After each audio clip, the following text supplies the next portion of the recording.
नमस्कार दोस्तों, स्वागत है आप लोगों का इस वीडियो में। दोस्तों, इस वीडियो में हम अभ्यास 7 आई को देखेंगे। इससे पूर्व की वीडियो में हमने इससे पूर्व की एक्सरसाइज जो थ्योरी पोर्शन को देख लिया है।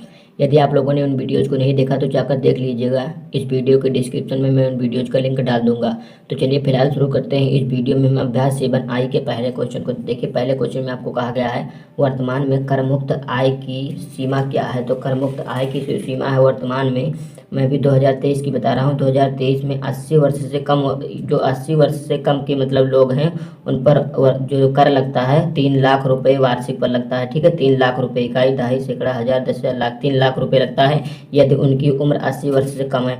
और यदि 80 वर्ष से अधिक है, यहाँ पर मैं लिखता हूँ कि 80 से अधिक जिनकी उम्र है उन पर कितना कर लगता है, उनका 5 लाख रुपए। ठीक है, उन पर 5 लाख जब उनके पास होगा तब उन पर कर लगेगा। ठीक है, तो यहाँ पर 80 वर्ष से कम होंगे तो 3 लाख पर, और 80 वर्ष से अधिक होंगे तो 5 लाख पर। ठीक है, तो अब देखिए दूसरे क्वेश्चन में आपको क्या कहा गया है। केशव की मासिक आय 20,000 है। बताइए केशव की वार्षिक आय कर योग्य है या नहीं। तो यहाँ पर आप देख सकते हैं कि 20,000 रुपये एक महीने में कमाता है। ठीक है, 20,000 रुपये एक महीने में वह कमाता है। तो 12 महीने में कितना कमाएगा, तो 12 से गुणा करेंगे तो आपको मिल जाएगा 24, यानी 2,40,000। 2 2 4 1 5 हो जाएगा। ठीक है, तो देख सकते हैं 4, इकाई, दहाई, सैकड़ा, हजार, 10,000, लाख, 2,40,000। ठीक है, तो केशव की उम्र हम मान लेते हैं 80 वर्ष से नीचे है। ठीक है, तो 80 वर्ष से नीचे हो या 80 वर्ष से ऊपर हो कोई मतलब नहीं है, क्योंकि उसका 2,40,000 मासिक आय है, वार्षिक आय है 2,40,000। तो ना तो 3 लाख पूर्व है ना ही 5 लाख पूर्व है। तो 3 लाख यदि पूर्व होता तो उसका लगता, और 3 लाख पूर्व भी नहीं है, पूरा भी नहीं, 3 लाख उसका पूरा नहीं है। तो केशव की जो वार्षिक आय है वो कर योग्य नहीं है। तो यहाँ पर आप देख सकते हैं कि नहीं, इनकी जो मासिक आय वार्षिक आय है कर योग्य नहीं है। अब देखेंगे तीसरे क्वेश्चन में आपको कहा गया श्याम के पिता की वार्षिक आय 3,60,000 है। यदि 2,50,000 तक की आय कर मुक्त है, 1,60,000 रुपये वो कमाते हैं। ठीक है, 3,60,000 वो कमाते हैं। कितना, उनकी वार्षिक आय 3,60,000 है। 2,50,000 तक की छूट उनको दिया गया, मतलब 2,50,000 यदि उनकी आय होती वार्षिक तो उनको कर ना देना पड़ता। तो कितने रुपए पर उनको कर देना पड़ेगा, तो 2,50,000 इसमें से घटा देंगे तो आपको पता चल जाएगा कि कितने रुपए पर देना होगा। तो 0 0 0 0 और 6 से 5 जाएगा, 1 बच जाएगा, और यहाँ पर 3 से 2 जाएगा 1। यहाँ पर आप देख सकते हैं 1,10,000 रुपये पर उनको कर देना पड़ेगा। तो 1,10,000 रुपये का कितना कितना कर देना पड़ेगा 5% की दर से। तो 1,10,000 का 5% निकालिए, तो 5% आप निकालेंगे तो आपको मिल जाएगा ये 00 से 00 कैंसिल हो जाएगा, तो 11 25 5500 रुपये। ठीक है, तो यहाँ पर आपको मिल गया 5500 रुपये। 1100 था, 1100 से 5 में गुणा करेंगे तो आपको 5500 रुपये मिल जाएगा। तो 5500 रुपये उनको क्या करना पड़ेगा, आय देना पड़ेगा। मतलब उनकी आय 3,60,000 है और 2,50,000 तक की छूट है, लेकिन 1,10,000 रुपया उनका अधिक है। तो इस पर 5% निकालेंगे तो आप लोगों को 5500 रुपया मिल जाएगा। तो उनको इतना रुपया कर के रूप में देना पड़ेगा, 5500 रुपया वर्ष में। ठीक है, क्वेश्चन में आपको कहा गया है कि जीएसटी से आप क्या समझते हैं। तो जीएसटी का मतलब क्या होता है, जीएसटी। तो इसका फुल फॉर्म क्या होता है, जीएसटी का फुल फॉर्म होता है गुड्स एंड सर्विस टैक्स। ठीक है, तो इसका फुल फॉर्म होता है गुड्स एंड सर्विस टैक्स। तो इसका हिंदी क्या होता है, इसका हिंदी होता है, ठीक है, वस्तु एवं सेवा कर होता है इसका हिंदी। इसका मतलब होता है विभिन्न वस्तुओं पर केंद्र सरकार द्वारा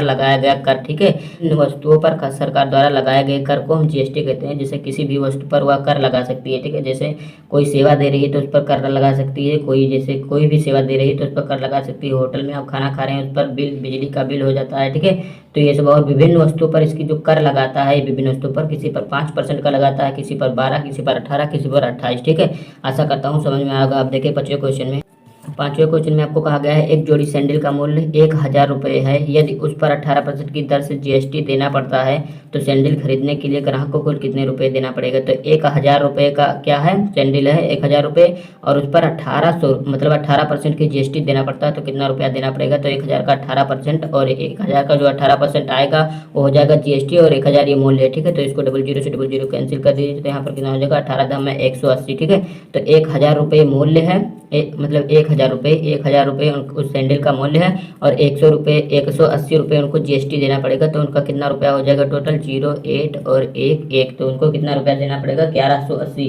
तो 1180 रुपया उनको देना पड़ेगा 1,000 का सैंडल खरीदने के लिए, क्योंकि उस पर 18% की जीएसटी देना पड़ता है। अब चलते हैं अगले क्वेश्चन। प्रतिभा ने एक मेज 24,000 में खरीदती है जिसमें 12% जीएसटी भी शामिल है। ठीक है, मेज का अंकित मूल्य ज्ञात कीजिए। तो उसमें जो आप वह 2400 रुपये देती है उसी में 12% की जीएसटी भी शामिल है। तो आइए इसे ज्ञात कर लेते हैं कि इसमें क्या कहा गया है। अंकित मूल्य पूछा गया है, तो मेज का अंकित मूल्य ज्ञात करने के लिए यहाँ पर एक फार्मूला हमने लिख लिया है। अंकित मूल्य का फार्मूला होता है विक्रय मूल्य गुणे 100 और बटे 100 प्लस जीएसटी इसमें शामिल है। ठीक है, तो इसमें जीएसटी शामिल है तो 12 इसमें जोड़ देंगे। ठीक है, तो अंकित मूल्य बराबर कितना हो जाएगा, विक्रय मूल्य मतलब ये जो आपको रुपया मतलब जो आपको ये मूल्य दिया गया है 24,000, तो 24,000 यहाँ पर आप लिख लीजिए। 24,000 ये हो गया और गुणे 100 हो जाएगा। ठीक है, 100 और बटे 112 हो जाएगा। ठीक है, इसको हल करेंगे तो कितना मिल जाएगा, ये हो जाएगा 24, 3 जीरो ये है और 2 जीरो इसको गुणा होगा तो ये भी आ जाएगा, तो 112 हो जाएगा। तो जब इसमें आ जाए तो आप लोगों को ये मिल जाएगा कि 2,1,4,2,8,5,7,1,4। ठीक है,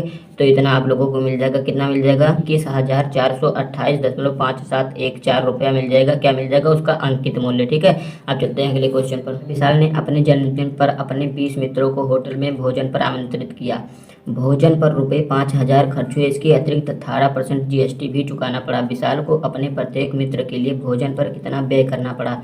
तो यहाँ पर आप देखिए उनके 20 दोस्त थे। ठीक है, 20 दोस्त के लिए उन्होंने कितना रुपया अदा किया, यहाँ पर आप देख सकते हैं 5,000 रुपया अदा किया और 18% की जीएसटी। तो पहले ये देख लीजिए कि कितना रुपया उन्होंने अदा किया एक दोस्त पर। ठीक है, तो कितना हो जाएगा, एक दोस्त के लिए कितना हो जाएगा, हो जाएगा 5,000 और बटे 20 हो जाएगा। ठीक है, 00 से 00 कैंसिल हो जाएगा। 500 में आप 2 से भाग देंगे आपको 250 मिल जाएगा।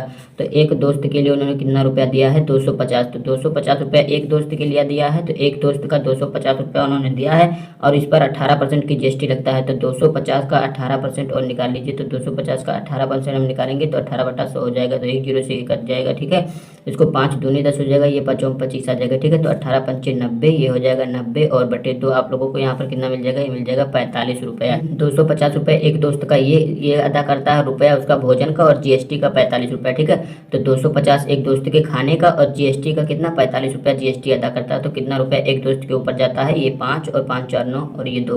तो इस प्रकार वह 295 रुपया एक दोस्त के ऊपर खाने और जीएसटी को जोड़कर खर्च करता है। ठीक है, तो इस प्रकार ये हो जाता है आपकी एक्सरसाइज 7I। ठीक है, अगर वीडियो आपको अच्छा लगा तो वीडियो को लाइक शेयर और चैनल को सब्सक्राइब करना ना भूलिएगा। धन्यवाद, मिलते हैं अगले वीडियो में।